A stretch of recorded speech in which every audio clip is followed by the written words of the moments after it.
โอเคสวัสดีครับยินดีต้อนรับสู่ Channel Factoration นะครับวันนี้ก็เป็น EP 2 ของการปูพื้นฐาน Modbus TCP/IP เพื่อสร้างระบบ SCADA นะครับเรามีพูดคุยกันไปแล้วนะครับว่าใน Specification ของ Modbus เนี่ยเขากำหนดเอาไว้ว่าโครงสร้างของข้อมูลใน Data Frame เนี่ยต้องมีหน้าตายังไงแต่ว่าเขาไม่ได้กำหนดเอาไว้ว่ารูปแบบการส่งข้อมูลเนี่ยต้องเป็นยังไงเพราะฉะนั้นเนี่ยหากเราแยกระหว่างตัวของ Modbus เองเนี่ยกับตัวของการเชื่อมต่อเนี่ยในเครือข่ายจะได้รูปประมาณนี้อันยกตัวอย่างอันนี้ก็คือรูปของเครือข่าย Modbus RS485 ที่เรามีตัว Master กับ Slave นะครับสื่อสารผ่านสายไฟ2เส้นนะครับผมคราวนี้เนี่ยในส่วนของ Modbus TCP/IP เนี่ยเราจะทำการสลับเปลี่ยนนะครับตัว Physical Layer หรือการเชื่อมต่อของเราเนี่ยจากแต่เดิมเป็น RS485 เนี่ยให้เป็น TCP/IP แทนนะครับซึ่งในเครือข่าย Modbus TCP/IP เนี่ยเราจะไม่เรียกอุปกรณ์ว่าเป็น Master หรือเป็น Slave นะครับเราจะเรียกว่ามันเป็น Client หรือ Server เท่านั้นนะครับคราวนี้เนี่ยพอเราเอา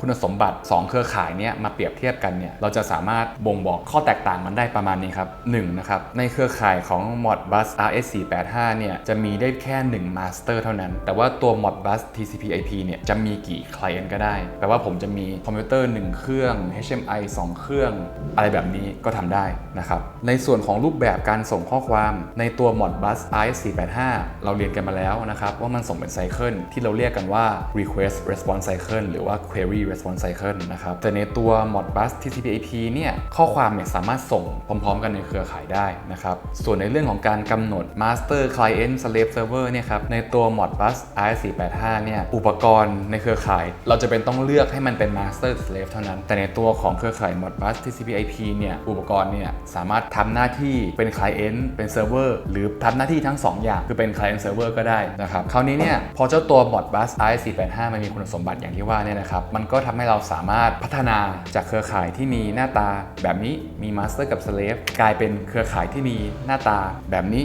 มีคอมพิวเตอร์เป็น Client มี PLC เป็น Server เชื่อมต่อผ่านกันใน Network ผ่านอุปกรณ์ที่เราเรียกกันว่า Switch นะครับหรือสามารถเติม Client เข้าไปอีกก็ได้ก็คือเติม HMI เข้าไปเป็น Client อีกตัวหนึ่งก็สามารถทำได้เพราะว่าในตัว Modbus TCP/IP เนี่ยมีคุณสมบัติอย่างที่ว่าไปนะครับซึ่งแน่นอนครับว่าในเครือข่ายของเราเนี่ยพอเราใช้งานจริงเนี่ยมันจะต้องมีทั้งอุปกรณ์ที่เป็น Modbus device กับอุปกรณ์ที่ไม่ได้เป็น Modbus device เพราะฉะนั้นเนี่ยเราต้องมีการกำหนด IP address ให้แต่ละอุปกรณ์ให้มันแตกต่างออกจากกันนะครับ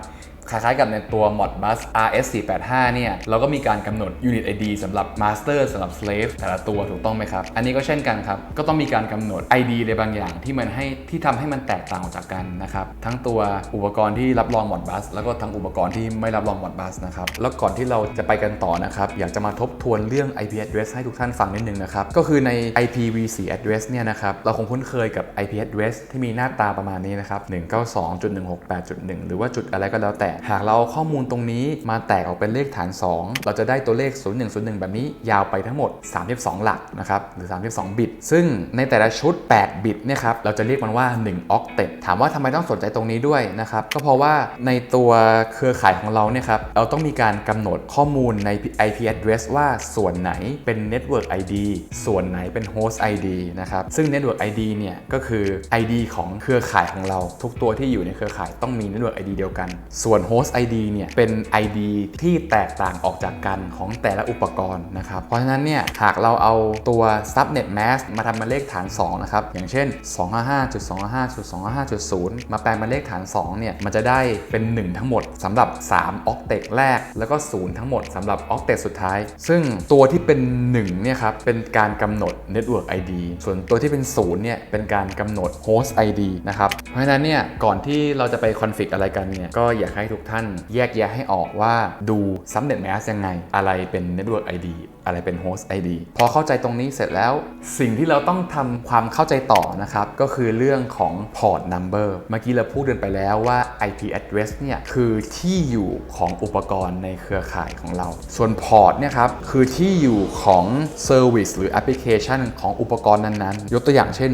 สมมุตินะครับว่าคอมพิวเตอร์ผมมี IP address 192.168.1.50 50การที่มันมีข้อมูลไหลไปมาในเครือข่ายเนี่ยจะมาให้ถูกแอปพลิเคชันของเราเนี่ยมันจำเป็นต้องรู้พอร์ตที่มันต้องมาด้วยนะครับยกตัวอย่างเล่นๆนะครับเช่นสมมุติว่าผมใช้คอมพิวเตอร์เปิดอินเทอร์เน็ตแล้วก็เซิร์ช Google นะครับในทางข้อมูลของเซิร์ฟเวอร์จาก Google ที่ส่งเข้ามาเนี่ยมันก็จำเป็นต้องรู้ว่าพอร์ตไหนเนี่ยคือตัวเบราว์เซอร์ของผมอย่างเช่นสมมุติพอร์ต1 2 3เนี่ยคือเบราว์เซอร์เวลามันส่งข้อมูลมาเนี่ยมันจะได้มาถูกที่หรือว่าผมใช้โปรแกรม Skype มันอาจจะต้องจำเป็นต้องใช้พอร์ต